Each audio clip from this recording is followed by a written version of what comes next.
MPBSC nursing channel पे सारे students का स्वागत है। तो स्टूडेंट, आज के इस वीडियो क्लिप में मैं आप लोग को बताऊंगा कि BSc nursing, post basic BSc nursing और एमएससी नर्सिंग के स्टूडेंट्स के साथ अब क्या होगा, कोर्ट के आदेश के बाद अब क्या होगा, क्या नर्सिंग स्टूडेंट्स के परीक्षा कंडक्ट करवाए जाएंगे या फिर सारे नर्सिंग स्टूडेंट्स को मिलेगा जनरल प्रमोशन। इससे रिलेटेड मैं कुछ बात आप लोग को बता दूँ कि जो बहुत इंपॉर्टेंट है। डिस्कशन कुछ कर लेते हैं, तो चलिए स्टार्ट करते हैं वीडियो को। कैसे हो सारे स्टूडेंट्स। तो अभी जो अब तक की अपडेट और इन्फॉर्मेशन आई है, आप सबको पता होगा कि कोर्ट के तरफ से क्या कुछ आदेश आए, क्या कुछ रुकावटें आई। तो अब क्या होगा इसके आगे, क्या कोर्ट की तारीखें इसी तरह बढ़ती रहेगी या फिर यूनिवर्सिटी कोई और सुझाव ढूंढेगी छात्रों के लिए। तो अभी सबसे बड़ा क्वेश्चन मार्क ये बना हुआ है कि कब होगी नर्सिंग की परीक्षा होगी भी या नहीं, या फिर मिलेगा जनरल प्रमोशन। छात्र ये उम्मीद लगाकर अब तक बैठे हैं कि जनरल प्रमोशन होगी होगी होगी। कुछ छात्र ऐसे भी हैं जो अब तक प्रिपेयर्ड हो चुके हैं एग्ज़ाम के लिए और अभी तक वो आगे कैपेबल हैं और कैपेसिटी रख रहे हैं कि एग्ज़ाम की प्रिपरेशन वो कर सकें। तो सबसे पहले मैं आप लोग को पूरी बात को क्लियरली समझा दूं कि जो MPMS यूनिवर्सिटी है वो हर बारी की तरह वो हर बारी एक ही तरह की हरकतें करते आई है अपने साथ। क्या करती है कि नर्सिंग स्टूडेंट्स के जो भी पोस्ट बेसिक MSc और BSc नर्सिंग के स्टूडेंट हैं उनके डेट शीट रिलीज़ करती है। पिछले 3 साल से यही काम करते आई है। एग्ज़ाम जब नज़दीक आने लगती है तो इस तरह से डेट शीट तो रिलीज़ करी जाती है और जैसे ही उनकी साइट पे, मतलब यूनिवर्सिटी के साइट पे तारीखें आ जाती है परीक्षा होने की, तब सारे छात्र एकजुट हो जाते हैं। सारे छात्र एकजुट होकर के डिस्कशन करने लगते हैं, ये इंफॉर्मेशन कलेक्ट करने लगते हैं कि अब प्रिपरेशन किस तरह से की जाए, एग्ज़ाम के प्रिपरेशन किस तरह से की जाए। इस तरह का डिस्कशन ग्रुप्स में चलने लगता है। बहुत सारे छात्र अपने आप कॉलेज में खुद से ग्रुप डिस्कशन करते हैं, सेल्फ डिस्कशन करते हैं। और जब तैयारी स्टूडेंट्स की हो जाती है परीक्षा को लेकर के और परीक्षा सेंटर पे जब पहुंचने की बारी आती है, तैयारी नज़दीक आ जाती है परीक्षा की तारीखें, तब क्या होती है, स्टूडेंट्स के माइंड में एक तरह का इमेजिनेशन हो जाता है कि अब हम अपीयर होने जा रहे हैं एग्ज़ाम में, पेपर में अब हम बैठेंगे, एग्ज़ाम हॉल में पेपर देंगे, अब हम कंडक्ट होगा हमारा एग्ज़ाम एक सिस्टम से, अब हमारे सेशन प्रोसीड होंगे। तब जाकर के अचानक से यूनिवर्सिटी की साइट पे कुछ इस तरह की नोटिस रिलीज़ करी जाती है जिसमें ये बतलाया जाता है कि आपके एग्ज़ाम जो होने थे उसमें आंशिक संशोधन करते हुए आगामी तिथि तक के लिए स्थगित किया जाता है आपके एग्ज़ाम। जब तक आदेश नहीं आएगी और नई समय सारणी जारी नहीं होती तब तक के लिए आपके एग्ज़ाम को कैंसिल किया जाता है, यानी कि रद्द किया जाता है। पोस्टपोन्ड होते होते इस तरह की हरकतें करते करते 3 साल बीत चुके हैं और यूनिवर्सिटी अब तक नहीं सुधरी है। अब आगे क्या होगा इस तरह से, उसके बाद स्टूडेंट्स क्या करते हैं, धरने पे बैठते हैं, अपने हक की मांगते हैं और लड़ाई पे अड़ जाते हैं। मतलब अपने हक की लड़ाई लड़ने के लिए स्टूडेंट्स भूखे प्यासे धरने पे रात दिन बैठे रहते हैं, चाहे वो ठंड का मौसम हो, बरसात का मौसम हो, गर्मी का मौसम हो। किसी भी मौसम में स्टूडेंट बस अपनी मांग को लेकर के यूनिवर्सिटी के गेट के बाहर, कभी अपने कॉलेज डिपार्टमेंट से मांगते हैं हक, मतलब जहाँ स्टूडेंट्स को समझ में आ रहा है, कभी पॉलिटिशियन के बंगले के बाहर।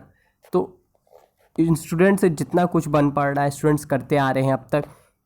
मुर्दाबाद के नारे लगाना, यूनिवर्सिटी की हाय हाय करना, तब भी यूनिवर्सिटी ना सुधरी, ना गवर्नमेंट ने इसके ऊपर कोई एक्शन लिया। बीते 3 साल से शिवराज सिंह के चौहान जी के नेतृत्व में इस स्टेट के अंदर, MP स्टेट के अंदर में ये कॉलेज चल रहा है, फिर भी उनकी एक झलक, एक नज़र तक नहीं पड़ी मेडिकल स्टूडेंट्स के ऊपर। और ये कहते हैं कि हम स्वास्थ्य सेवा बढ़ा रहे हैं, स्वास्थ्य पे ध्यान दे रहे हैं, स्वास्थ्य कल्याण कर रहे हैं। काहे का आप स्वास्थ्य कल्याण कर रहे हो यार, आप तो इधर मेडिकल स्टूडेंट्स के ऊपर ध्यान ही नहीं दे रहे हो, जो कल का स्वास्थ्य है, कल का भविष्य है, कल के पब्लिक इन पे डिपेंडेंट रहेंगे अपने ट्रीटमेंट के लिए, अपने इलाज के लिए। आप उनके चेहरे नहीं देख रहे हो, आप उनकी फैमिली की कंडीशन नहीं समझ रहे हो, आप उनका फ्यूचर नहीं देखना चाह रहे हो और आप बोलते हो कि आप स्वास्थ्य कल्याण के प्रति जागरूक हैं। आप कुछ के प्रति जागरूक नहीं। अगर आप जागरूक होते, आप पहले से ध्यान देते, तो आज नर्सिंग स्टूडेंट्स के साथ ये नौबत नहीं आती कि उनके 3 साल बीत जाते और उनका भविष्य का कोई ठिकाना ना होता। इस तरह से स्टूडेंट्स खुद दिन प्रतिदिन धरने देते रहे, हड़ताल करते रहे, फिर भी किसी के कान में शायद कोई आवाज़ तक नहीं पहुंची। उसके बाद में क्या होता है फिर कि अलग अलग न्यूज़ चैनल्स, मीडियाज़ वाले से इस तरह की रिपोर्ट इकट्ठा करी जाती है, इस तरह की रिपोर्ट पूछी जाती है। तो छात्र बस अपने स्टेटमेंट देते हैं कि हमारे साथ ये परेशानी है, हमारे साथ वो परेशानी है। एग्ज़ाम होने ही नहीं दिया जा रहा है यूनिवर्सिटी की तरफ से, कभी ना कुछ बहाना, कभी कुछ बहाना कर करके 3 साल से इसी तरह से समय काटा जा रहा है। नियमों की धज्जियाँ उड़ा रहे नर्सिंग कॉलेजों के खिलाफ NAS ने खोला मोर्चा। उसके तरफ से भी ये ज्ञापन सौंपा गया था कि आप उसके ऊपर जांच बैठाइए, चेक कीजिए, मान्यता समाप्त करने। नर्सिंग काउंसलिंग के प्रशासक को सौंपी आंचल के कॉलेजों की सूची। उसके अंदर में भी बताया गया था कि बहुत सारे ऐसे अनएफिलिएटेड यानी कि संबंधता प्राप्त नहीं है वैसे कॉलेज, वो भी यूनिवर्सिटी के अंदर लिस्टेड आ चुके हैं और वो अपने स्टूडेंट्स का एडमिशन कराते रह रहे हैं लगातार। जबकि 3 साल बीत चुका है, 20 वाले सेशन के स्टूडेंट्स का 21 तक एडमिशन हो रहा है, 22 तक एडमिशन हो रहा है, यहाँ तक कि 2023 तक उनके एडमिशन्स जारी रहें, एनरोलमेंट जनरेट होते रहें। तो इस तरह से नियमों की धज्जियाँ उड़ाती रही यूनिवर्सिटी, फिर भी किसी के कान पे कोई आवाज़ नहीं गई, किसी के आंखों पे कोई नज़र किन्हीं की आंखों की कोई नज़र नहीं पड़ी यूनिवर्सिटी के इस गंदे घटिया काम के ऊपर। नर्सिंग और पैरामेडिकल छात्र छात्राओं के 3 साल से नहीं हुई परीक्षा अब तक घिसीट रही है, बस ज़िंदगी काट रही है स्टूडेंट्स की, ये उम्मीद के साथ कि कब इनके लिए, हम नर्सिंग स्टूडेंट्स के लिए कुछ गुड न्यूज़, कुछ बेटर इन्फॉर्मेशन आएगा। अब सबसे बड़ा मुद्दा है कि पेपर होंगे या नहीं। अगर होंगे तो क्या हम उसकी पढ़ाई करें, जारी रखें अपनी पढ़ाई या कंटिन्यू करें। अगर नहीं होगी तो क्या हम नेक्स्ट ईयर की पढ़ाई पढ़ें या थर्ड ईयर की पढ़ाई पढ़ें। स्टूडेंट्स के ऊपर इतने सारे कन्फ्यूज़न हैं। उसके साथ साथ अगर बहुत सारे ऐसे स्टूडेंट्स हैं जिनको अब तक ये उम्मीद लगा हुआ है कि जनरल प्रमोशन मिलेगी मिलेगी मिलेगी, तो जनरल प्रमोशन की टर्म कंडीशन क्या है वो बता दे यूनिवर्सिटी, या फिर जनरल प्रमोशन मिलने लायक नर्सिंग स्टूडेंट्स की सिचुएशन है या नहीं वो भी क्लियर कर दे। NSUI मेडिकल विंग ने राज्यपाल को पत्र लिखा। बहुत सारे नेता, बहुत सारे राज्यपाल, बहुत सारे मतलब कि कलेक्ट्रेट दफ्तरों में इस तरह का ज्ञापन सौंपा गया, लेटर लिखा गया, पत्र लिखा गया, जिसमें मध्य प्रदेश की पूरी कहानी, किस्सा, जितनी भी इनके हरकतें थी सबको बतलाया गया, लिखित रूप से भी और मौखिक रूप से भी। फिर भी इन लोगों के कानों पे कोई भी आवाज़ नहीं पहुंची, चुप्पी साधे रहे सभी लोग। और आज नर्सिंग स्टूडेंट्स के साथ इतना कुछ हो रहा है। एक साथ कई कॉलेजों में पढ़ाने वाले शिक्षकों पर 3 साल का प्रतिबंध भी लगा। 3 कॉलेजों की संबद्धता खत्म। ऐसे बहुत सारे कॉलेज थे जो MPMS यूनिवर्सिटी से रजिस्टर्ड थे, लेकिन उनकी जो फैकल्टी थी और उनकी जो भी टर्म कंडीशन थे वो कंप्लीट नहीं थे। उस पर जांच बैठने के बाद उनकी रजिस्ट्रेशन यानी संबद्धता को रद्द कर दिया गया। कई सारे ऐसे टीचर थे दो एक ही कॉलेज में मतलब पढ़ाते थे स्टूडेंट्स को, वो 3 कॉलेज 4 कॉलेज में पढ़ाते थे एक ही टीचर। तो वैसे कॉलेजों को, कॉलेज के टीचर्स को 3 साल के लिए प्रतिबंध लगा दिया गया। अगर वैसे टीचर्स दोबारा किसी कॉलेज में पढ़ाते हुए पकड़े जाते हैं बीते 3 साल पे, तो उनके लाइफ के लिए मतलब डुप्लीकेट फैकल्टी रखने पर इन्हें नहीं दी गई संबद्धता इस तरह का। तो वैसे टीचर्स के साथ दोबारा पकड़े गए तो कॉलेज में आजीवन नहीं कर पाएंगे नौकरी। मतलब ऐसे कॉलेज के टीचर्स अगर दोबारा से इस तरह का कांड करते पकड़े जाते हैं तो उनको लाइफ टाइम में कभी भी नौकरी नहीं मिल पाएगी, उनको सस्पेंड कर दिया जाएगा परमानेंटली। 1 महीने में संबद्धता दी, रजिस्ट्रेशन और परीक्षा फार्म भी भरवाए गए। नर्सिंग परीक्षा पर हाईकोर्ट की नज़र जैसे ही पड़ी तो उन्होंने रोक लगा दिया। अब छात्रों की जानकारी जुटा रही यूनिवर्सिटी। उसके बाद यूनिवर्सिटी क्या करी, जैसे ही हाईकोर्ट की नज़र पड़ी कॉलेज डिपार्टमेंट यूनिवर्सिटी के ऊपर, तो कॉलेज और यूनिवर्सिटी स्टूडेंट्स की डिटेल कलेक्ट करना चालू कर दी कि हम अप टू डेट हो जाएं, कि हम अपने तरफ से एक एक डिटेल रख ले। दूसरी तरफ इधर 13 मार्च को सारे स्टूडेंट्स ने प्लान बनाया एकजुट होकर के।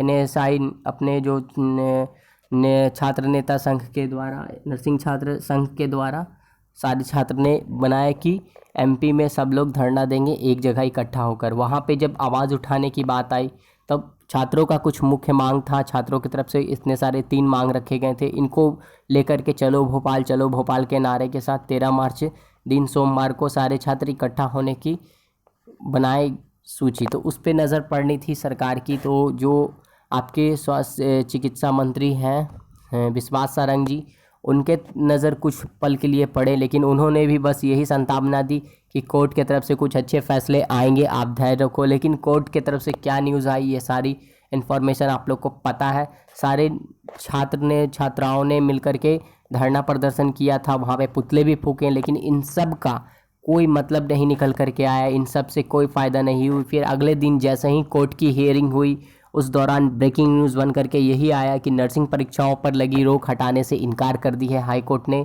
और क्या बताया है कि अब अगले हफ्ते होगी मामले की सुनवाई।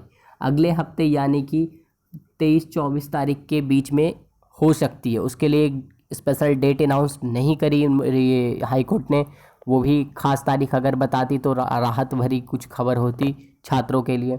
बीएससी पोस्ट बेसिक एमएससी परीक्षा पर रोक, यही 3 पेपर पे हाईकोर्ट ने रोक लगा दी। अब वापस से छात्र छात्राएं यही सोच रहे हैं कि फिर से हम धरना दें, फिर से प्रदर्शन करें, लेकिन इन सब का कोई मतलब निकल के आएगा भी या नहीं, क्योंकि ये कोई नई बात नहीं है धरना प्रदर्शन करना, हड़ताल करना। इस पर शिवराज सिंह जी क्या चुप्पी साध करके बैठे हैं, ये भी एक बहुत बड़ा क्वेश्चन मार्क है। आखिर क्यों अब तक इन्होंने कोई बड़ा स्टेटमेंट या कोई बयान क्यों नहीं दिया, नर्सिंग छात्रों को संतापना तक नहीं दिए कि आप धैर्य रखो, आपके साथ कुछ बेटर होगा, सरकार जुटी हुई है, अपने प्रयास कर रही है, यूनिवर्सिटी अपना काम कर रही है, या हाई कोर्ट की तरफ से कुछ पॉजिटिव न्यूज़ आएगी। इस तरह के स्टेटमेंट कुछ भी नहीं दिया गवर्नमेंट की तरफ से। उल्टा चुप्पी साधने की वजह से छात्रों के अंदर और भय और टेंशन और परेशानियां बढ़ती जा रही है। अब रही बात जनरल प्रमोशन को लेकर के, तो जनरल प्रमोशन से रिलेटेड कोई इन्फॉर्मेशन यूनिवर्सिटी नहीं देना चाह रही है। यूनिवर्सिटी इस बात पे चर्चा ही नहीं करना चाह रही है किसी भी मीटिंग के अंदर में या किसी भी नोटिस के अंदर में कि जनरल प्रमोशन मिले या ना मिले नर्सिंग छात्रों को। यानी कि यूनिवर्सिटी अब नर्सिंग बीएससी नर्सिंग 2020-21 वालों के लिए सोचना कम कर दी है, क्योंकि यूनिवर्सिटी भी अब ये बात जान रही है कि अब हाईकोर्ट के आदेश और हाईकोर्ट के ऑर्डर के बाद ही कुछ भी हो सका। अब यूनिवर्सिटी अपने हाथ में कुछ नहीं रखी है बीएससी नर्सिंग 20 और 21 वाले सेशन के लिए। तो अब स्टूडेंट्स को भी यही करना होगा कि हाई कोर्ट से या तो अपील करनी होगी हम सारे स्टूडेंट्स को एकजुट होकर के कि हमारे लिए कुछ अच्छा और सही फैसला जल्द से जल्द सुनाया जाए, या फिर हाई कोर्ट के निर्णय का इंतज़ार करना होगा। कब तक ये इंतज़ार करना होगा, कब तक तारीखें पे तारीखें मिलती रहेगी कोर्ट से, ये जानना बहुत ही अलग होगा, क्योंकि टेंशन बढ़ती जा रही है। जैसे समय बीत रहे हैं, मौसम बदल रहे हैं, समय बदल रहे हैं, लोगों के हालात स्थितियां भी बदल रही है। हर समय एक जैसी सिचुएशन नहीं होती, चाहे वो स्टूडेंट हो या फिर कोई आम आदमी या फिर कोई टीचर। सबके साथ कंडीशंस बदलती है, परिवार होते हैं, सबकी अपनी लाइफ होती है, सबको वर्कआउट करना होता है। तो इस तरह की कई एक बातें हैं जिसको लेकर के स्टूडेंट्स के अंदर में भी परेशानियां हो रही है। अगर सारे स्टूडेंट्स एकजुट होकर के हम अपनी अपील को कोर्ट से रिक्वेस्ट करते हैं तो मे भी हो सकता है ऐसा कि कोर्ट की तरफ से फैसला सुनाने में कुछ जल्दी करी जाए, तारीख हो, ज़्यादा तारीख ना बढ़ाई जाए। तो अब तक तो यही मैं चाहूँगा कि सारे स्टूडेंट्स को सबसे पहले एकजुट होना होगा, क्योंकि कुछ स्टूडेंट्स के मिलने से कुछ भी पॉसिबल नहीं होगा। जब तक हम अपनी संख्या को एकजुट होकर नहीं दिखाएंगे तब तक किसी की भी नज़र हमारे ऊपर नहीं पड़ेगी। तो सबसे पहले मुख्य बात है एकजुट होना नर्सिंग स्टूडेंट्स को, उसके बाद ही कुछ सुझाव निकलेगा। नर्सिंग और पैरामेडिकल से रिलेटेड कोई भी इन्फॉर्मेशन अपडेट अगर मेरे तक पहुंचेगी तो उन सारे बातों को मैं आप लोग के साथ ज़रूर शेयर करूंगा। तब तक के लिए धन्यवाद।